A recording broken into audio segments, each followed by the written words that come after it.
মই আহি গলো ভক্তিৰ দৰে হ'ব হ'ব উঠ উঠ আজি তই ভাল পোৱা মই লোকেল মুৰ্গীৰ আঞ্জা বনাইছো বুজিছ ভক্তিৰ দৰে নন্দ ৰাণী অনিদা খাৱাই মোৰ পোৱালিকেইটা আহি গ'ল আজি একেলগে ভাত খাম দে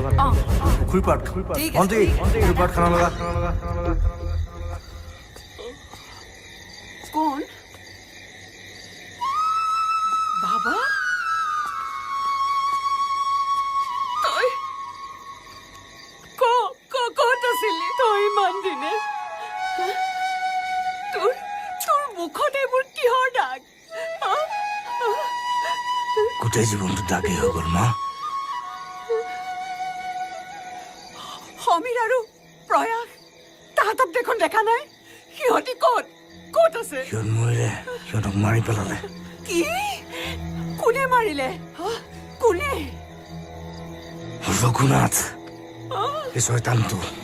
যে আমাৰ দেউতাকো মাৰিছে মা কোন আহিছে ইমান ৰাতি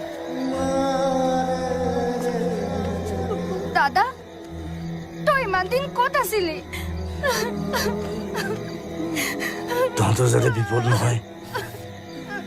তাৰ বাবে মই লুকাই আছিলো পৃথিৱীখন ভাল ধৰণে সলাম বুলি ভাবিছিলো নোৱাৰিলো এতিয়া বেলেগ ৰাস্তা ল'বলগীয়া হ'ল মোৰ যদি কিবা ভুল হৈছিল মোক ক্ষমা কৰি দিবি মোক আশীৰ্বাদ কৰ কি কৈছ মোৰ ভগৱান মোৰ আদৰ্শ এইবোৰত একো বিশ্বাস নাই এতিয়া অকল তোৰ ওপৰত বিশ্বাস আছে মা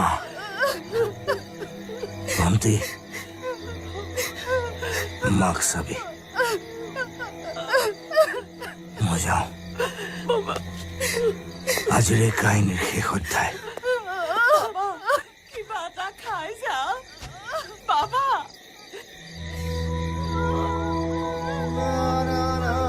আজি নাখাওঁ দে সৰুৰ পৰাতো তোৰ হাতৰে ভাত খালো আজি মই চন্দালৰ হাতৰ ভাত খাইছো যদি জীয়াই থাকো মই ঘূৰি আহিব নোৱাৰিম আৰু যদি মই মৰো এদিন হলেও আহিম দে আকৌ জন্ম লম তোৰ হাতৰ এসাঁজ ভাত খাবলে তোৰ কোলাতে কোলা শুবলে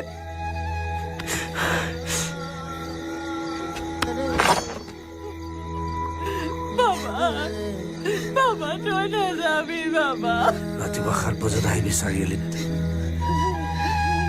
কাঞ্চনজংঘাৰ শেষ অধ্যায় চাবলে